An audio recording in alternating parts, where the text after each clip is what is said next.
Hi, I have managed to get my hands on the new Freida McFadden book. If you don't know, The Housemaid is a very popular series, so I don't know why you wouldn't know this book. The basic premise of this book is that it's a trilogy, and in each book it follows the main character called Millie. She lost her job and she found herself as a maid living in this house for some rich people. And basically she just uncovers some secrets, some scary little things that she finds very unnerving. The room that she lives in doesn't lock from the inside. It only has a lock from the outside, so obviously it gets a little bit freaky. I loved the first one. The very first book was a 6-star for me.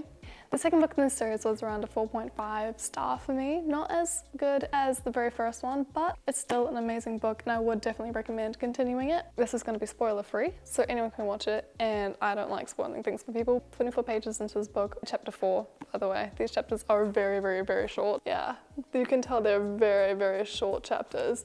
I think there's 80 chapters in this book and it's only 378 pages, sorry, before the epilogue. I don't want to go any further than that. Already has been really, really funny. I've caught myself laughing out loud so many times and it's only 4 chapters in, and I'm very excited to start reading. Let's go.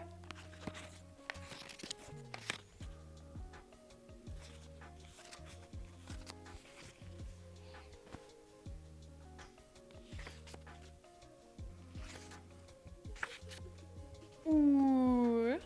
The part that I just read was so good. I just finished the first chapter.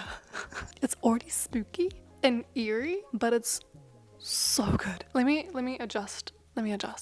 Why is the first chapter good? Like, normally it's meant to be, yeah, the first chapter. It's already eerie enough. And I'm like, what the hell?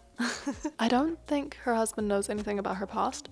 That's gonna be interesting how this plays out. I'm really bad with keeping my attention span and understanding all the words that they want me to understand. And on top of that, I'm a really slow reader. I used to be really fast, but somehow it got slow. So it looks like Enzo is her husband. There's Nico and there's Ada. The last sentence of the first chapter, well, the last paragraph actually, I'll read it to you. In an effort to change my ways and be more friendly like my husband, I lift a hand to wave at the silhouette, which was in the window of her neighborhood. May as well meet my new neighbor at 13 Locust. Except the person at the window doesn't wave back. Instead, the shutters suddenly snap closed and the silhouette disappears. Welcome to the neighborhood. That's so cool. What? I'm so excited. Like, literally, bookmark in. I want to take it out right now and just finish the whole thing. I know this is going to be a good book.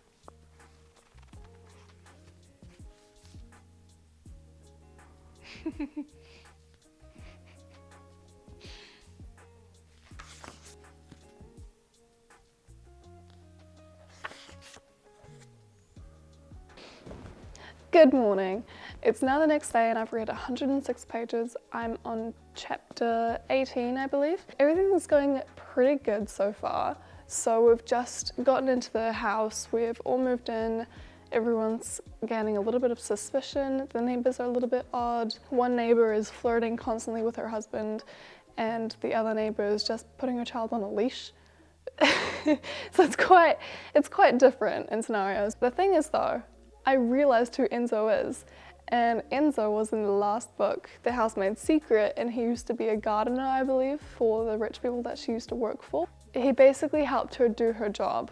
As he was helping her do her job, they were also helping other people within that job. I haven't read The Housemaid's Secret in a while. I think it was early January at probably 3 AM because it was so good.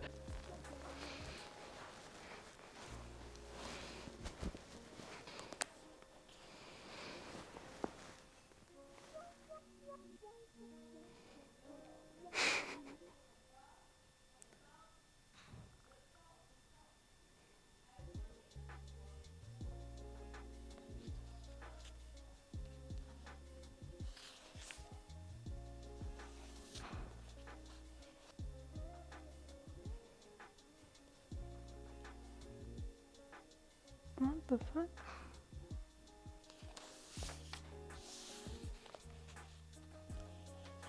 He's lying. Why is he lying?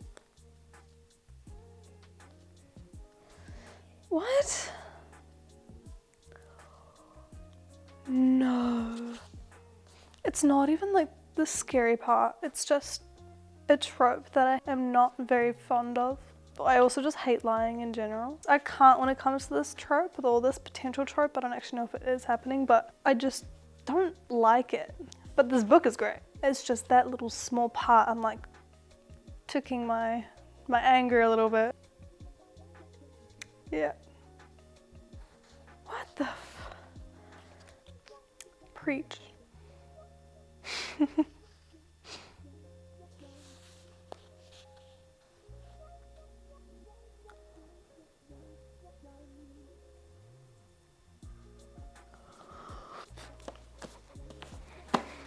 What?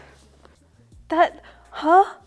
I'm up to part 2 already, and ew. Is this a reverse psychology of what happened in the first two books?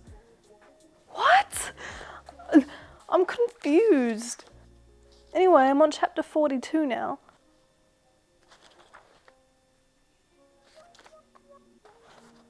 This is how far I am into the book. So this is what I've read on this side.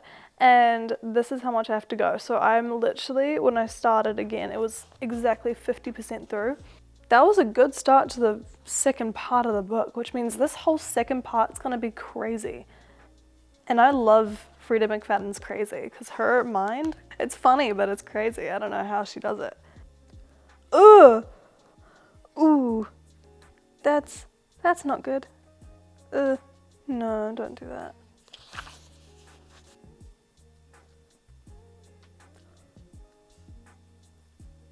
What the fuck? Ooh. Don't say that. I don't even want to know that. I don't want to know that, man. Kids always know things. I'm pretty sure he would know something that's going on behind the scenes that us as the readers don't know yet. I'm excited to see what Nico knows. That's not very reassuring, man. So I'm on page 226 right now. I'll be back later today to finish this book. Either to finish the book or to finish it tomorrow and get really close tonight. But I am very, very, very invested into the story already. It's actually kind of crazy how much is going on so far. I'll be back.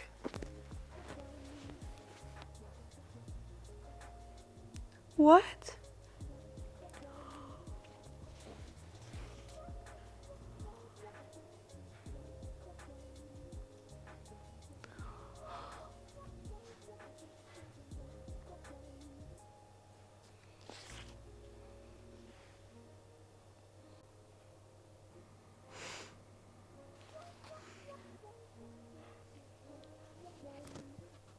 Pages left.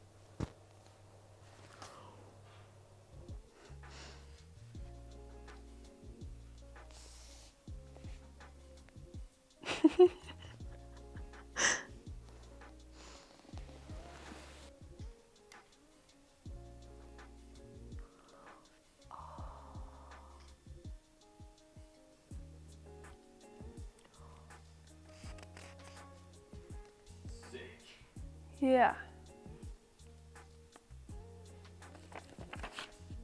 Oh. The book's done? Yeah. The last sentence of the book is used in either the first or the second book. So it's a recycled last sentence, which is really cool. That's such a cheesy ass line.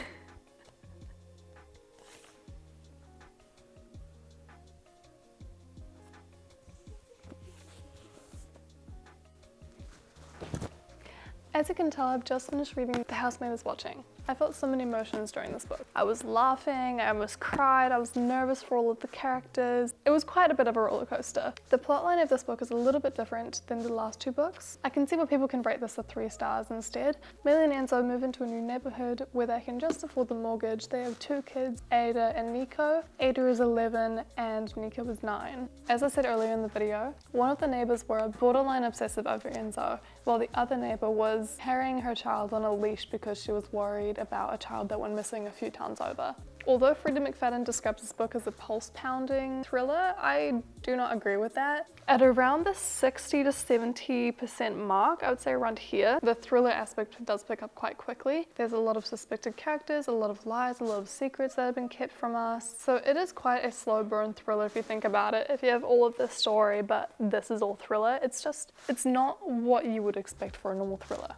But it does keep you entertained throughout the whole book, which is great because Freida McFadden knows how to keep you entertained. There are also a few interconnected characters within this book that I wasn't expecting, and it does create a full circle effect, which creates closure for the entire series, which I actually respect that. It's quite nice. For the reason that I love Freida McFadden's writing and the character story arc itself, I would rate this book 4.25 to 4.5 stars. If you're expecting this to be a serious thriller, you are definitely wrong, and you'll probably rate this a little bit lower than you expected to because it's not a generic thriller than what you would be expecting. This is more for if you're looking for a quick one-sitting read that you can just do in a 24-hour readathon once you're getting tired, or if you're in a little bit of a slump because it just picks you back up, which is perfect for that.